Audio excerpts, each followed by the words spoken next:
Hello and welcome to the social briefing for February 2026.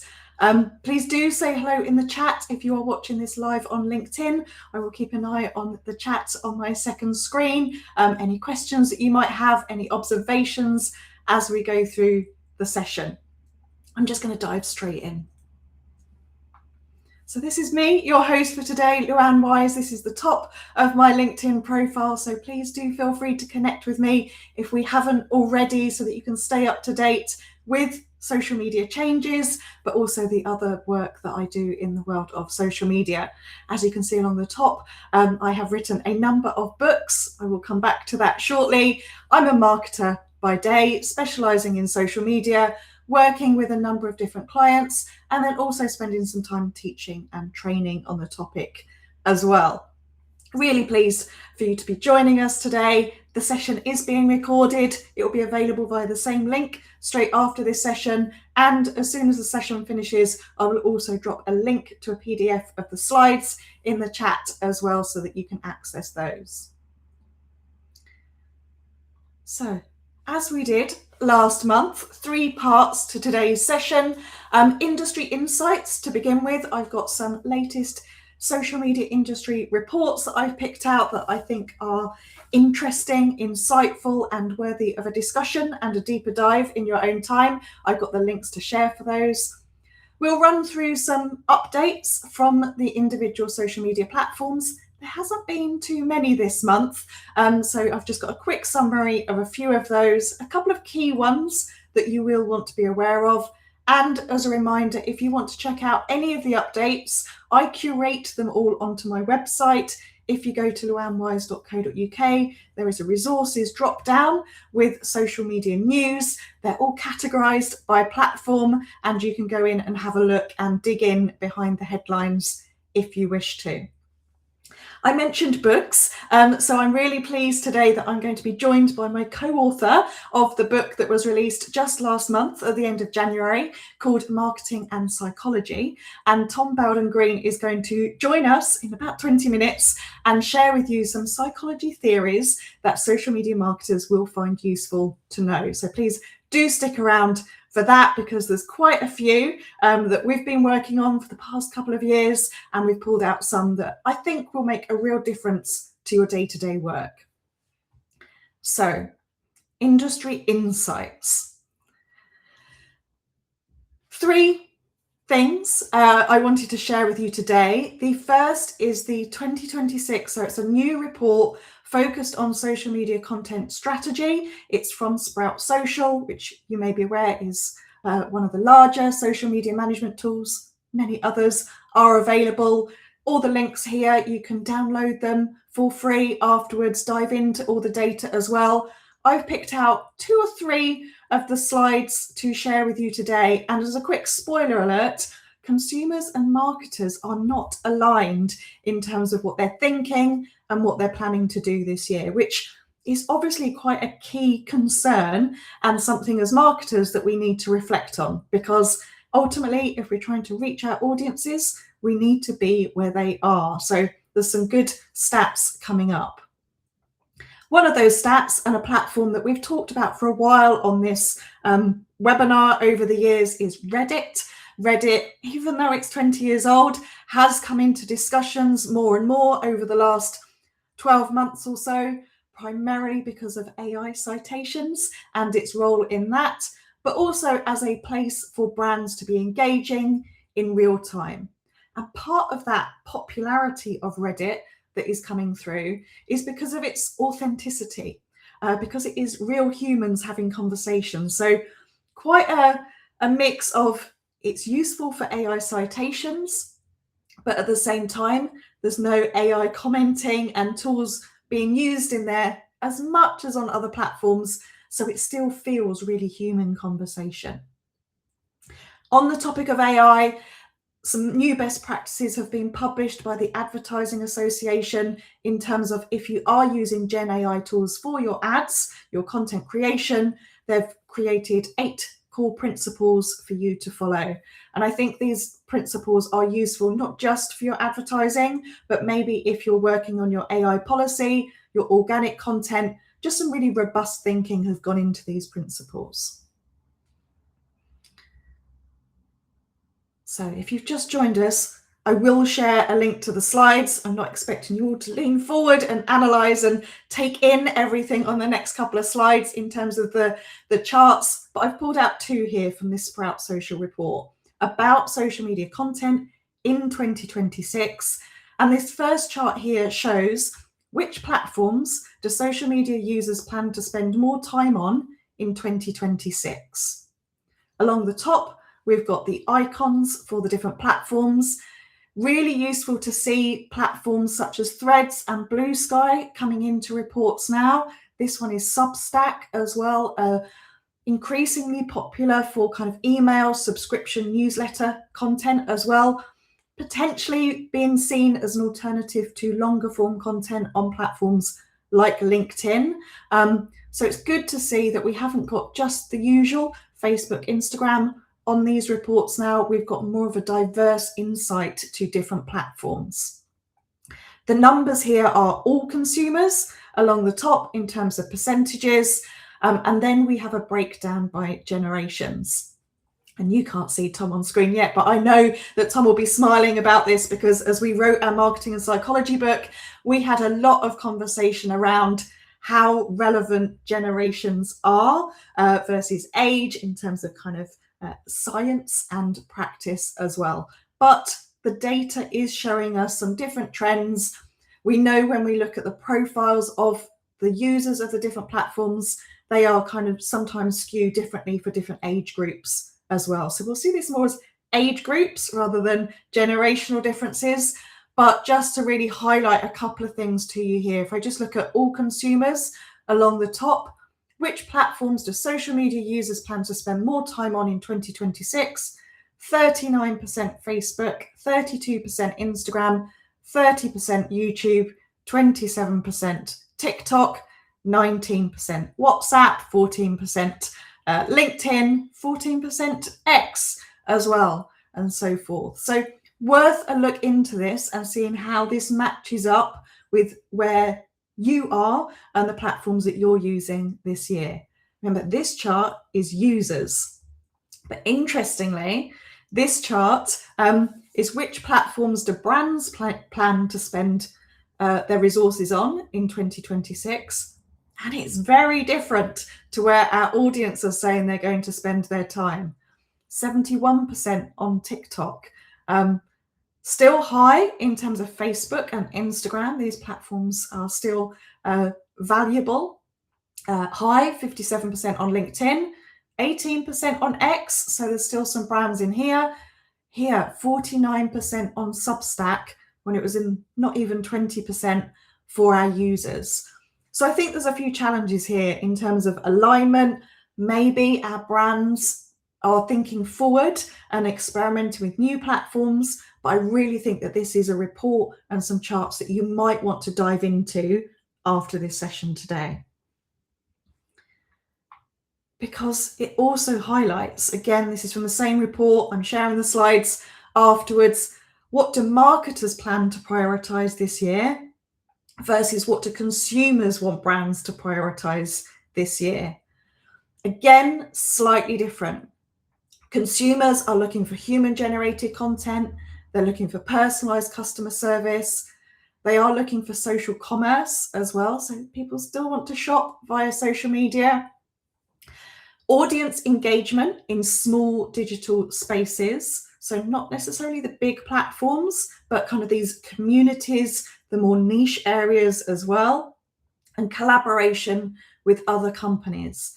This is what our consumers, our audiences want to see. But what are we doing as marketers? We're thinking about episodic series. So I'll come on to this shortly in terms of an Instagram update, but now thinking our content isn't post by post, that people do want a series of content to follow, a bit kind of TV drama, soap-like as well. Marketers are prioritizing AI-generated content. That doesn't appear for consumers. Marketers, long-term influencer partnerships. So that does mirror the requirement for collaborations with other organizations. Marketers are thinking about surprising and delighting their customers in terms of moments of content, and also, again, a good match here, audience engagement in small digital spaces. So some alignment, some differences, but I think the key one here is the human generated content is what our consumers want. Marketers are thinking about AI generated. Mismatch, things to consider and think about. So I mentioned Reddit. Whether you're active on Reddit, whether you're lurking on Reddit, you're just hearing lots about it and want to know more, they have released, I love it when the brands, the platforms themselves release some research. They have released some research around what is driving content on the platform, what are brands doing. Now, just remember, brands are spending more time there this year. Consumers aren't quite yet. Maybe the brands are kind of experimenting and leading, but the advice that Reddit are sharing in terms of what they're seeing, what they're working on, organically and paid as well, is nostalgia-driven storytelling. I think nostalgia has always been a content format that people will engage with, whether it's something from their own childhood or their children or other family moments, just kind of always resonates. And again, that storytelling element. Social proof in terms of user-generated content, so taking content that our audiences are posting, whether it's kind of use cases, screenshots, examples, testimonials. We know that that's always popular on other platforms as well. The word niche, the small audiences, that's also coming into play from Reddit. Niche-inspired campaigns. So not going big or broad and trying to appeal to everyone, but really kind of focusing in on specific topics. And the element that I particularly loved from this Reddit insight was campaigns that unfold, not just launch. Now, if you're a planner like I am, this is also a bit kind of, oh, how's that going to work? But what this report says is let the community show you where they want it to go. So maybe start off with your campaign and your concept, but again, it comes into that kind of episodic, ongoing, not one-off posts, but working with your community, listening to what they're saying, and then developing it kind of almost on the fly, but as you go, to keep them engaged. So I think there's a lot more real-time activity and agility coming through on social now. So I would urge you, again, even if you're not on Reddit, it's still worth checking out these trends, these content ideas to see what might be happening across other platforms, because we know what happens on one platform always comes into play on another at some point.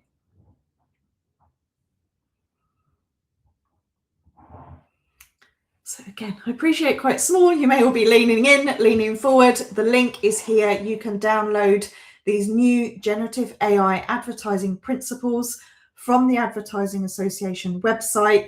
They actually have done a great job in terms of a one-pager summary, then a longer download, and a download specifically for smaller businesses as well, and how this can apply to you. So in terms of advertising, whether it's on social media or elsewhere, I think this is really important to understand now. We need to be thinking about how we work with partners and influencers, but also our use of AI. There is some positivity around use of AI, particularly from marketers. There has been backlash from brands using AI. Coca-Cola, for example, used AI for their Christmas ad for the second year this year, and it wasn't so popular. This challenge of authenticity continues to come through. These 8 principles from the Advertising Association, I think actually are, as I said, kind of really good guidelines to think about for your AI policy, your use overall, because we have 1, ensuring transparency, ensuring responsible use of data. So this is not only the data that you upload, your settings and your outputs as well. Preventing bias and ensuring fairness. Many of us are aware that the AI platforms can generate bias in their output, so it's up to us to take responsibility We need to be applying human judgment, human oversight and accountability, not just taking the outputs as they come through. Also, some important elements here around societal well-being, challenges that may arise around the use of AI, brand safety and suitability. Is it right for your brand to be explicitly using AI tools? Is it suitable for your tone of voice, your guidelines, your audience? All important in terms of alignment.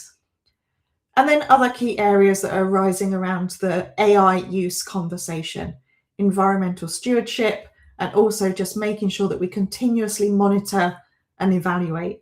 This is moving so fast in terms of use, insights, responses, opinions as well. So do check out those guidelines. I think they will apply and be valuable whether or not you're advertising.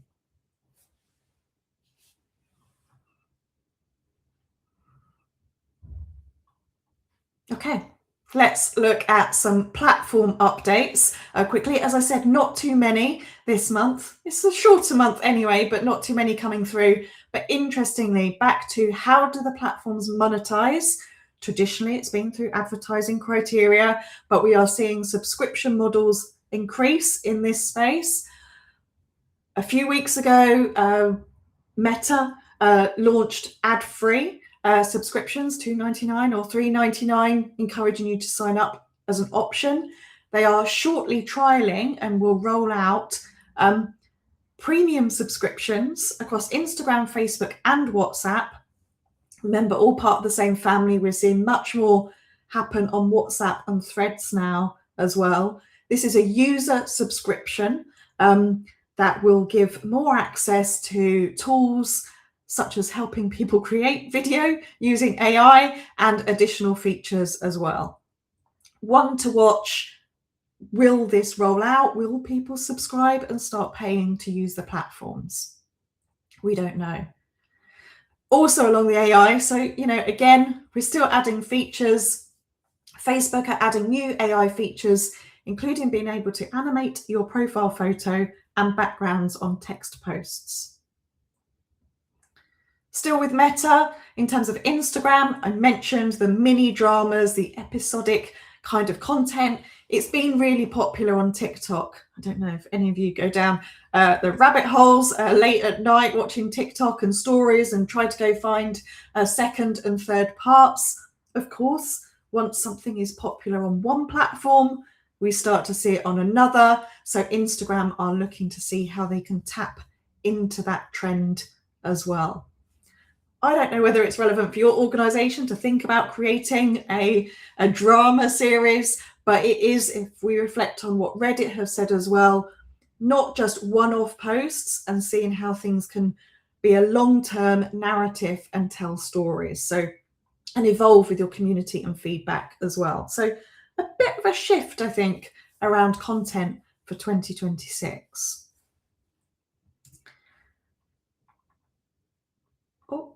TikTok, some quick insights on TikTok and YouTube here. May or may not be relevant for you, but useful to know. TikTok have launched some new ad types specifically around entertainment content, and they have also launched a local feed tab for US users. This is about being able to find local content where you are. So great if you are maybe traveling and somewhere, or if you live in a location and you're looking for local services, restaurants, shops, for example. They have been, you may say this has been out for a while, but actually the reason this is a news update is because in line with the sale of TikTok in the US, they have updated their terms of service, privacy policy, and within that, if you can read this, it says new types of location information we may collect from you with your permission. So the use of location data has been prompted in the terms of service updates for US users. So again, we can see how they may be using that going forward. YouTube, some small updates here, auto dubbing for their creators. So you could now dub your content in 27 different languages. We've seen actually how Instagram have been talking about AI translations recently and using that to reach wider audiences, non-native speakers as well. You can now do this with your YouTube videos. YouTube have added an AI prompt to help you generate playlists on your account and as a user as well if you're premium. This is literally text, so it's a bit more of a search feature. You can put text prompts into YouTube and curate your own playlist. And then if you work in not-for-profit, they are expanding their live stream donation options. So I know that some charities use that, or if you're a fundraiser, you might want to consider that at some point. Now, there is one update to be mindful of, because LinkedIn they're running a campaign at the moment around premium subscriptions. They are trying to drive people to pay for a LinkedIn account. Not surprisingly, of course, it's all about monetization. There are some additional features that you get when you pay for LinkedIn. They are introducing a new subscription option. They've said that this is for small businesses. The new premium all-in-one. They've said you can do your sales, your marketing, your hiring all in one place. There's tabs and screens, you can't quite see them on here, about helping you to find clients, so helping you to find people to connect with, daily prospect recommendations, more in-mail messaging through the platform, more filters. You would get a specific dashboard if you subscribed, and that subscription is $99 a month, which also comes with some ad credits and boost credits. It is new. It's not available to everyone at the moment. It will roll out as all of these new features tend to do. Is it going to be a valuable one? I think if you were considering going to Premium or Sales Navigator, this may be the lower budget option for you, particularly if you're a smaller business. It's one to wait and see. They will be offering free trials to have a go.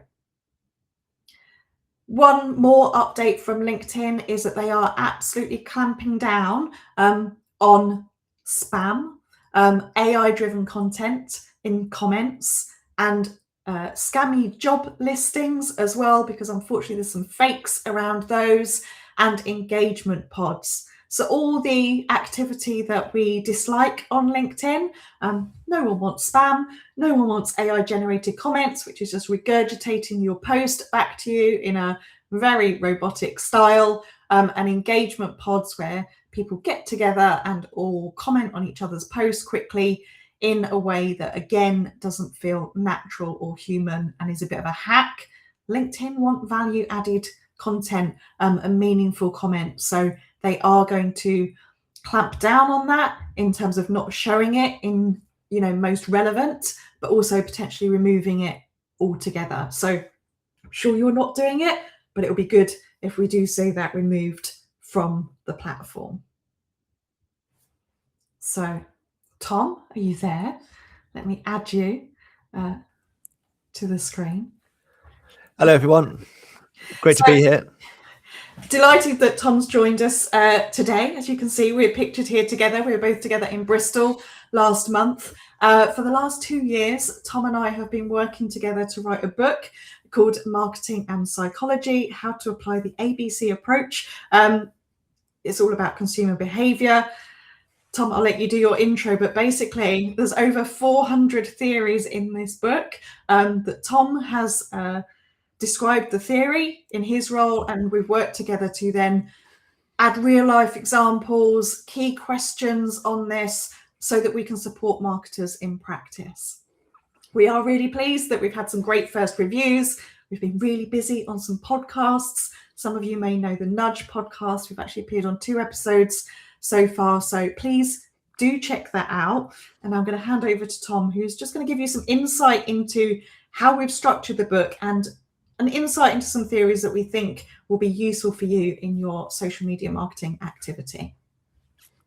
Great, thank you very much, Luan, and thank you for inviting me onto your briefing.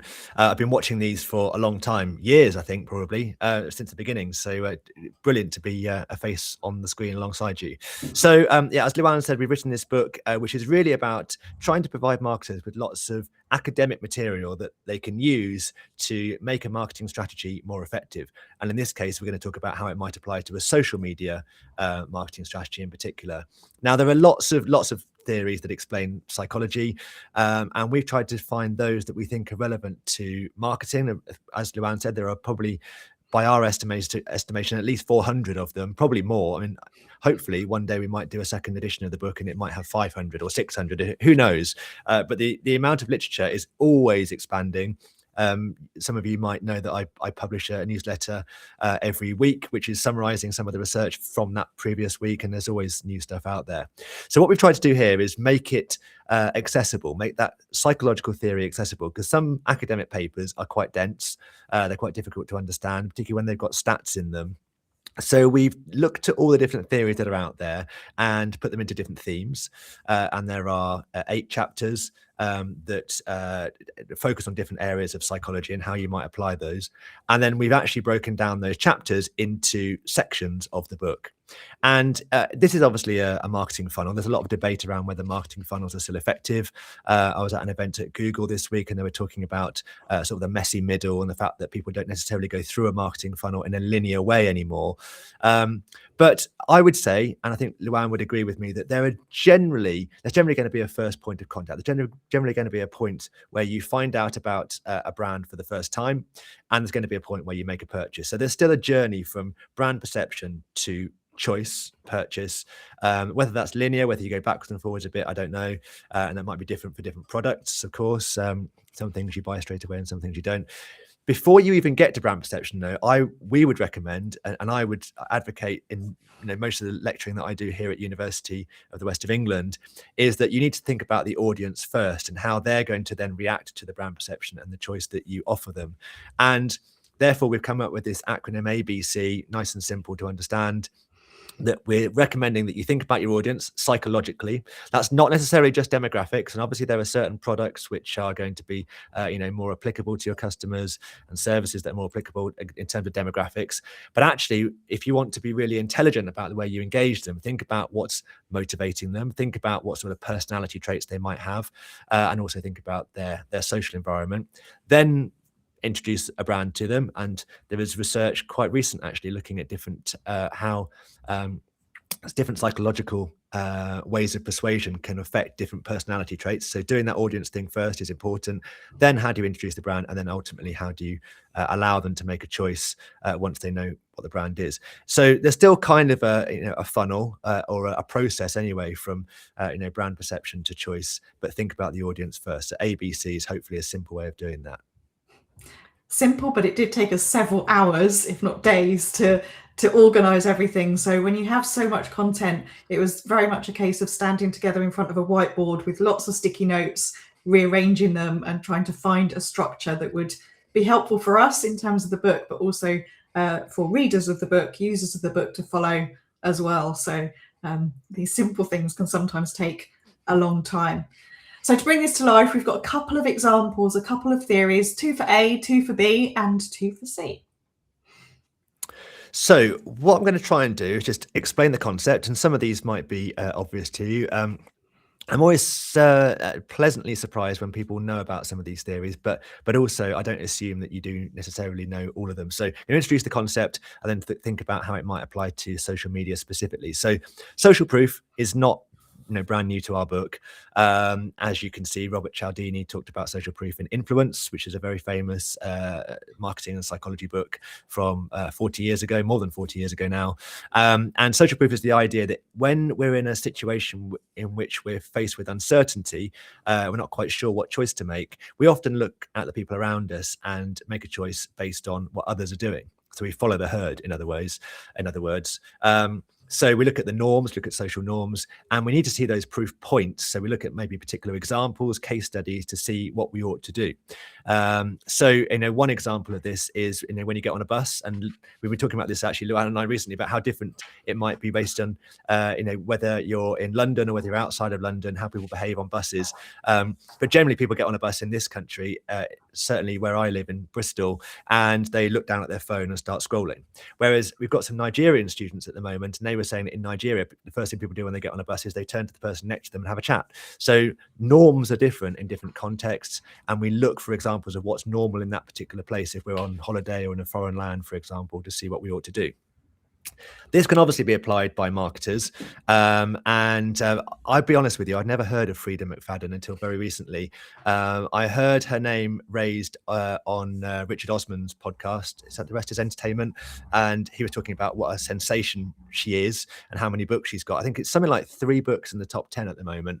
And I thought, well, I've never heard of her. I'm going to do a search for her. Went on Amazon and found that actually there was lots of ratings on Amazon. That was important, seeing the star ratings, but also the publisher themselves had actually put some information on the Frida McFadden site for her book, Dear Debbie, saying that she was a #1 Sunday Times bestseller and obviously a TikTok viral sensation too. But that information that she is a bestseller is an example of social proof. It's showing me that actually other people are buying this book and enjoying this book, en masse, not just individuals saying it's a good book, but actually the country as a whole is buying this book, and that might persuade me then to take that to buy that book and adopt that same behavior.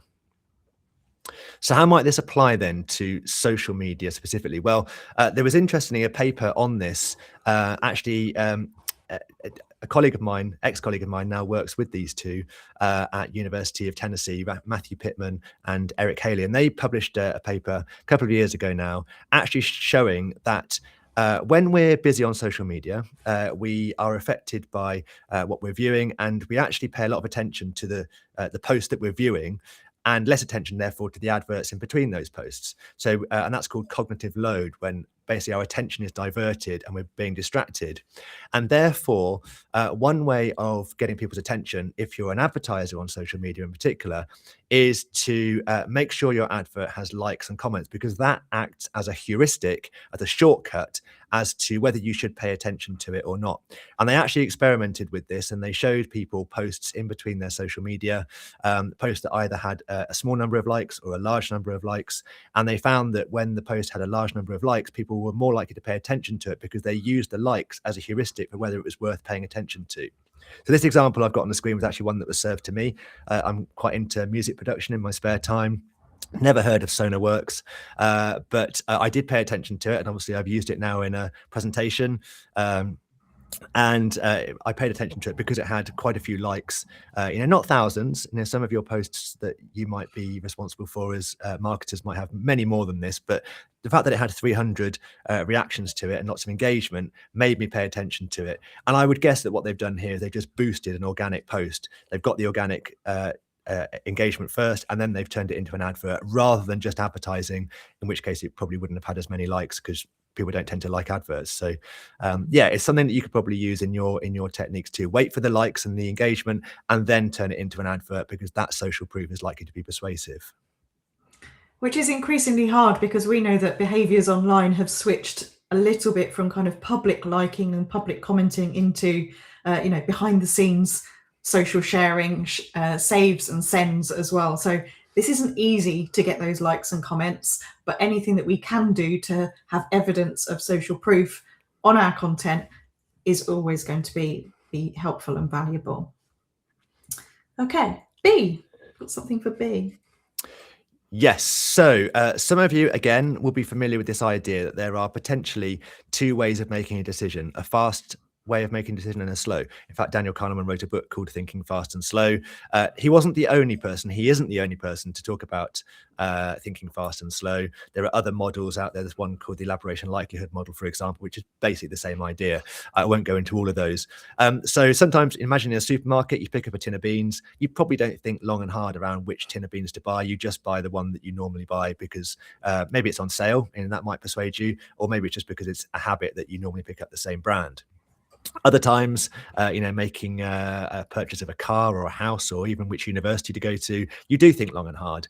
And the differentiation between the two can be money, but it's not necessarily money, because actually I would say clothing is another example where we think long and hard about what to wear and what to buy, which doesn't necessarily have to involve a lot of money being spent. So the key to all of this is something that Judith Zykovsky calls involvement. How involved are you in the decision that you're about to make? So as marketers, we need to think about what kind of product or service is it that we're offering. Is it a decision that people are likely to make quickly? Is it one they're likely to make carefully? And in which case, how do we present the information accordingly? And if you're buying a phone, the amount of information that Apple gives you, for example, when you're buying an iPhone, is quite detailed. You can compare different models, different memory, different cameras, all those kind of things. Whereas, as I say, if you're in a supermarket and you're buying something off a supermarket shelf, you probably just look at the label and the offer, and marketers know that, and they provide adverts based on that basis instead. So how might this relate to social media marketing then? Well, there's actually some research here looking at, if you're trying to get people quickly to react to a piece of content in a social media stream, should you focus on pictures or should you focus on words? And interestingly, this piece of research, actually led by Ivy Dang at University of Hong Kong, analyzed using AI, using machine learning, analyzed 34,000 posts to look at what difference it makes whether you've got pictures or words in a post. And particularly, they were interested in applying overlay text to a picture. And what they actually found is that as the text size increases in the overlay text, the engagement decreases. So it actually kind of shows that if you're trying to get people to quickly react to something that they see as they're scrolling, it's probably not a great idea to have big words. And if you go into the paper, you'll find the paper on Google Scholar. There are quite a few examples of posts that they used in their analysis that had words almost covering the whole of the picture box, and that doesn't seem to be a great idea. You might think that's a quick way of getting your words into their attention, but actually it looks like people prefer to engage with pictures. There's another theory which wasn't related, isn't mentioned in this paper, but it's called the picture superiority effect, which is again that actually pictures are more memorable and easier to digest for humans than words. So this is kind of emphasizing that, really focus on the pictures rather than the words. Thank you. Okay. Choice. This is one of, obviously these are just snippets of theories, and it's a mixture of theories from our book, but also more recent papers that focus particularly on how this might apply to social media. So it gives you a taste. You're not, I have to say, the book is not just 3 theories and this level of detail on 3 theories. Or there are some great books out there that have fewer theories in a lot more detail. Ours is more of a reference guide to lots of theories across these different topics. So the final section of the book really is about choice, how people make choices. And one of those sections is value and how people perceive value. And there's lots of biases, things like anchoring and framing, mental accounting, things you might have heard of before around how we assess value. One bias and heuristic that is used to assess value is around how much effort has gone into the product or service that we're buying. And there's 2 ways of looking at this. One is how much effort we have to put into the purchase, and there's something called the IKEA effect, which could probably just as easily be called the Lego effect. It's the same principle that we value things that we put effort into ourselves. But actually this, looking at effort the other way, we also value things that other people have put effort into before we buy them. So homemade products, for example, especially when we can see the effort going into it, we are more likely to value something, pay a higher price for something where we can see the amount of effort that's gone into it. This particular piece of research actually looked at how that applies to websites. And before I go into social media and how it might apply to social media, Ryan Buell and Michael Norton looked at the dwell time, actually not the dwell time, the loading time when a website is loading a new page. And actually, as much as you might think it's better to have a quick page speed score, particularly if you're into SEO, technical SEO experts will say that you should have a quick page speed, but actually there's a benefit to having a longer time because it looks like more effort is being invested in providing you with the information that you're searching for. So again, showing the effort that's going into providing you with something is beneficial. That's called the labor illusion. It's also sometimes called operational transparency, but it basically means the same thing, showing how much effort you're putting into providing the customer with whatever it is that you're providing to them. So how might this apply to social media? Well, and I said that the term whether it's labour illusion or operational transparency, the terms can be used interchangeably, really, and you will find papers that do this, use both terms. So Robert Bray, who's a researcher at Kellogg School of Management I think it's in Illinois in America, he actually looked at how people perceived updates, electronic updates they're being provided with on deliveries, and showed that I think it's over more than 4 million deliveries, I think. And if you get deliveries from DPD or Amazon or whichever service you're using, you tend to get lots of updates saying it's been dispatched, it's with the local office, it's wherever it might be, in the van, 7 stops away. And you tend to get apparently between about 4 and 10 updates, according to this piece of research and the company they were working with anyway. And they showed that that's beneficial, but particularly that's beneficial the nearer you get towards the delivery point. So people tend to pay attention in particular to how much effort is being made. They've got a recency bias. They pay more particular attention to how much effort has been made in the last stages of that delivery, which could also apply. I mean, this is a focus on delivery, but could also apply to customer service more generally. If you're using social media to update customers in any particular way on a complaint maybe that they've made, or to DM people about a particular service that they're engaged with, then you can certainly use those DMs to show how much effort is going into solving their problem, whatever it might be. But also focus on the effort that goes into the final stages of solving that problem, because that's what people are going to particularly remember. It kind of relates to the peak end rule, I think, which Luan and I have talked about in other contexts, how we tend to focus on the ending of a particular situation. We've certainly got a recency bias to focusing on the most recent information and forgetting about what might have happened 24 hours ago. So hopefully you can slightly see how this might, the general principle of labour illusion might be applied to what you guys are doing on social media, particularly if you're dealing with customer services. I imagine quite a few probably are. So hopefully what we've tried to do is, take some principles, just 3 principles really, and show how they might be relevant to your context. They are, of course, relevant to lots of other contexts too. I've talked to B2B audiences, I've talked to B2C audiences as well, about how all these things apply. Interesting conversation this morning, complete tangent, but about Mark Ritson was talking in a podcast, I think it's on behavioral science for brands, about whether B2C should be a category at all. Anyway, it's a complete sidetrack. You can see that actually in the book there's a lot more than just those 3. This is a few of the headings from the different chapters within the book. As Luan said earlier on, with quite a lot of hard work and head scratching, we've taken all these theories that are expanding day by day and tried to put them into some kind of order that helps you to apply them to your marketing strategy. So yeah, and I think my big learnings from working with Tom on this book and trying to think about how do we apply this in real world is, as Tom said, you're probably familiar with some of these anyway. You perhaps didn't even think that it was a theory or that it had a name, and you've been doing things like testimonials and case studies and all the social proof things, for example. What I love about these theories and the elements is that sometimes we can just read this and go, oh, if I just make this one small tweak, or perhaps I test this versus this, it could make a difference to what I do.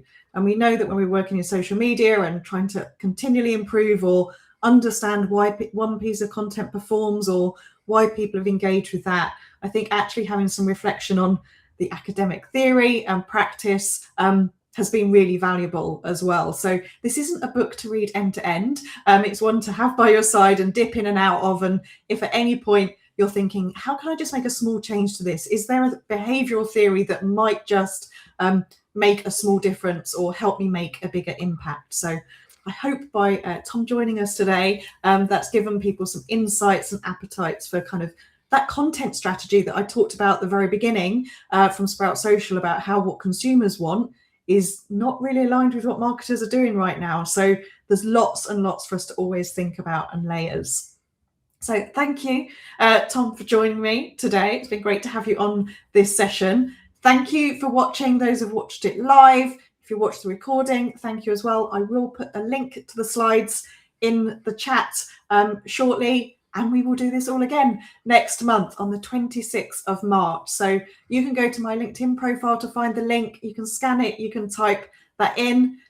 I don't know what the research will be. I don't know what the updates will be, but I'm sure there'll be plenty for us to talk about. So thank you again.